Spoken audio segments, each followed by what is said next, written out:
अस्सलामुअलैकुम दोस्तों, कुछ देख रहे हो कि चैनल सजाद अहमद भट्टी।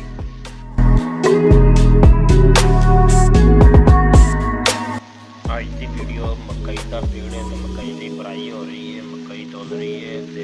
तो अगली वीडियो देखने वास्ते चैनल को सबसक्राइब कर लो और बेल आइकन दबा लो ताकि हर आने वाली वीडियो तुहाडे तक आसानी नाल पहुंच सके।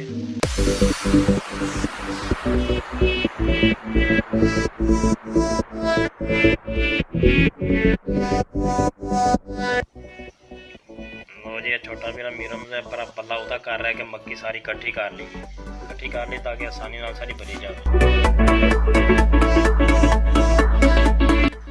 पल्लेदार भाई तोड़ा लैके फट्टे उत्ते चढ़ रहे जी, बड़ी कमाल की गल है। ये बड़ा वजन है उत्ते इन्होंने आखिर 1.25 मन वजन है तो लैके जा रहा ट्राले उत्ते। शाम का टाइम है तो सूरज जड़ा ना खत्म हो रहा जा रहा डुब रहा सूरज। कितना सोहना मौसम है। बड़े भाई होरी बैठे ने, भाई उमर बैठा है, शुहैब बैठा है, रियाज बैठा है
थोड़े का मूँह बंद किया जा रहा है जी, थोड़े का मूँह सीता जा रहा है। हाँ हम सीन लग्या जी, आसफ साहब मूँह सी रहे हैं। यह साढ़े पिंड के ही बंदे ने आसफ, तो मूँह सी रहा सी के फिर भाई ने चुकान के कह रहे हैं कि देखो मैं इस तो बड़े बड़े थोड़े चलना है की चीज़ है चक लिया जवान ही।